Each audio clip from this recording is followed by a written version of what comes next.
প্রত্যেকটা বাড়িতে, যদিও বাড়ির যিনি অভিভাবক তার কাছে টাকা পয়সা না থাকলেও সোনা এবং রূপার হিসাবে প্রত্যেকটা ফ্যামিলিতে এখন যাকাত ফরজ।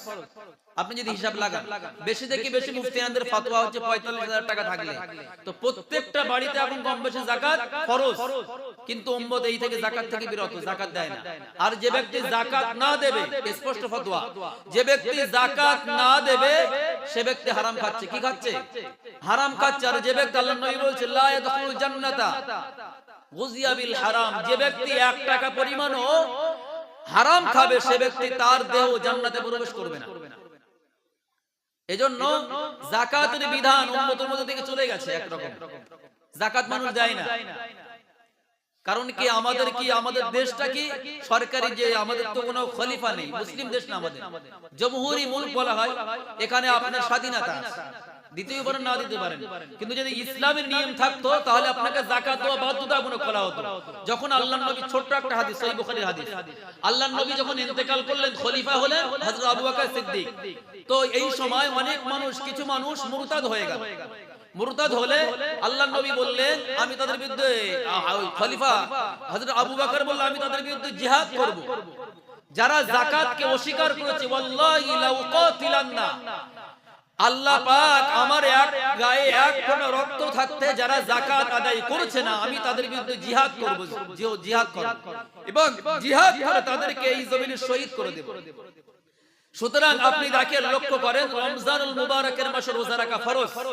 আর যাদেরকে আল্লাহ সুবহানাহু ওয়া তাআলা এখান থেকে নিয়ে, অর্থাৎ আপনার নিজ বাড়ি থেকে নিয়ে বাইতুল্লাহ পর্যন্ত যাতায়াতের খরচের মালিক হয়েছে, তার উপরে হজ করা ফরজ। এটা হচ্ছে মুসলিমদের পরিচয়। এই ৫ জিনিস, ১ নম্বর আল্লাহকে মানা, নবীকে মানা, ৫ ওয়াক্ত সালাত আদায় করা এবং রমজানে ১ মাস রোজা রাখা, যাকাত দেওয়া এবং হজ করা। এর নাম হচ্ছে কি? এর নাম কি বললাম? মুসলিম। আল্লাহর নবী বললেন, তো আল্লাহর নবীর এই কথা শুনে বললেন ক্বালা সাদাকতা, আপনি যা বলেছেন সত্য বলেছেন। এই বিষয়বস্তু বলার উদ্দেশ্য হচ্ছে, দেখেন আমাদের এই গ্রাম, আমরা এই গ্রামেরই সন্তান, আমাদের এই আশপাশে যত গ্রাম আছে, কয়েকটা গ্রাম বাদ দিয়ে হিন্দু বাদ বাকি সবাইকে আমরা মুসলিম দাবি করছি। আপনি লক্ষ্য করেন আমাদের যারা ছেলেরা আছে বা যারা চাচারা আছে, অনেক এরকম মানুষ আছে যারা নামাজ আদায় করে না। আবার এই যারা নামাজ আদায় করছে না, যারা নামাজ আদায় করেছে না, আল্লাহর নবীর সংজ্ঞা অনুযায়ী এরা কি মুসলিম থাকছে না কাফের হয়ে যাচ্ছে? কি হচ্ছে বলেন? সমস্যা কি জানেন? দেখেন একটা বিষয় বলে শেষ করে দিচ্ছি। বিষয়টা হচ্ছে আমাদের সমাজের মধ্যে বা হুজুরদের মধ্যে ওয়াজ নসিহত হয়, আলহামদুলিল্লাহ, খুবই ভালো। বিষয়টা হচ্ছে ওয়াজ নসিহত সবাই করে, নামাজ সম্পর্কে বক্তব্য দেয় এবং নামাজের মধ্যে কি কারণে নামাজ বাতিল হয় এটাও বলা হয়, মসজিদের ইমাম সাহেব বলে।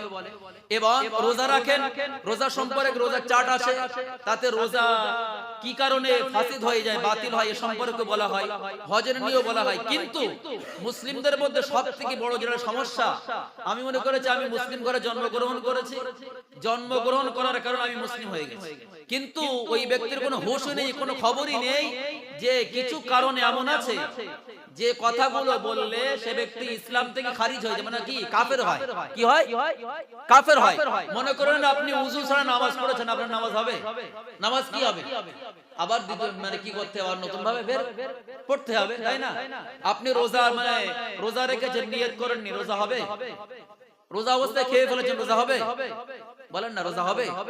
এর জন্য তো মুফতি পড়া দরকার নেই, রোজা হবে না তো, তাই না? বিষয়টা আপনি লক্ষ্য করেন। তো অনুরূপ ভাবে ইসলামের এমন কিছু বিষয় আছে যে বিষয়গুলো অস্বীকার করলে আল্লাহর বান্দারা কাফের হয়। কি হয়? কি হয়ে যায়? কাফের হয়। আপনি লক্ষ্য করুন তাহলে যে এই ৫টা সংজ্ঞা আল্লাহ নবী বলেছেন, মুসলিমদের পরিচয় হচ্ছে, মুসলিমের যে পরিচয় সে ব্যক্তি ৫টা আমল করতে বাধ্য। অথচ আমাদের মধ্যে সবাই আমরা দাবি করছি মুসলিম, লমঙ্গের সবাই মানুষগুলো কি সবাই কি দাবি করছে? আমরা সবাই মুসলমান। মুসলমান হওয়া সত্ত্বেও আপনি লক্ষ্য করেন অনেক মানুষ নামাজ পর্যন্ত পড়ে, অনেক ব্যক্তি ফজরের নামাজে পড়তে, আপনারা যারা এখানে নামাজ পড়ছেন ফজরের নামাজে পড়বেন অনেক, তাই না? তো আপনি লক্ষ্য করেন যে নামাজ না পড়ে সে ব্যক্তির মুসলমান থাকবে? থাকবে? থাকবে না। তো নামাজ যদি না আদায় না করে মুসলিমই থাকবে না। রোজা যদি ঠিকভাবে আদায় না করা হয় কি হবে? মুসলিমই থাকবে না। এই জন্য এই যারা আপনি নামাজ যারা আদায় করছি, এবং আমি যারা বলছি এই উভয় ব্যক্তিকে লক্ষ্য করতে হবে। আল্লাহর জমিনে আল্লাহ পাকের হাবিবকে যখন পাঠানো হয়েছিল তাকে বলা হয় আইয়ামি জাহিলিয়াতের যুগ, মূর্খতার যুগ, ঠিক কি না? সবথেকে নিকৃষ্ট যুগ। সেই নিকৃষ্ট যুগকে আল্লাহর নবী মেহনতের দ্বারাই তার দাওয়াতের পদ্ধতি সেই যুগকে স্বর্ণযুগ করা হয়েছে, তাই না? আল্লাহর নবীর দাওয়াতকে তারা মেনে নিয়েছে এবং নবীর সাহাবারা একে অপরকে দাওয়াত দিয়েছে। সুতরাং উম্মতে মুহাম্মাদের শ্রেষ্ঠত্বের মেন মাপকাঠি হচ্ছে কুনতুম খায়রা উম্মাহ। আপনি যেমন ভাবে নামাজ আদায় করেছেন ঠিক একই ভাবে আপনি আপনার সন্তানের নামাজ আদায় করছেন, এর জন্য আপনার কোনো চিন্তা নেই। এজন্য আপনার উপরে যেমন নামাজ পড়া ফরজ, ঠিক একই ভাবে আপনার প্রত্যেকটি পরিবার, আপনারা যারা সদস্য রয়েছে তারাও 5 ওয়াক্ত নামাজ আদায় করবে। এই মেহনত করা আপনার উপর ফরজ। আল্লাহ নবী বলেছেন কুল্লুকুম রাঈন ওয়া কুল্লুকুম মাসউলুন আন রাঈয়াতিহি।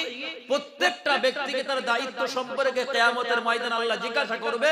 আপনি যদি পিতা হিসেবে, অভিভাবক হিসেবে আপনি যদি আপনার দায়িত্ব পালন না করেন, কিয়ামতের ময়দানে আপনাকে জালিম হিসেবে আল্লাহর দরবারে আল্লাহ পাক আপনাকে উপর করে জাহান্নামে নিক্ষেপ করবে। আর যদি আপনি আপনার দায়িত্বকে যথাযথ পালন করেন, আল্লাহ সুবহানাহু ওয়া তাআলা আপনাকে সফল পিতা হিসেবে, অভিভাবক হিসেবে আল্লাহ আপনাকে জান্নাত দান করবেন।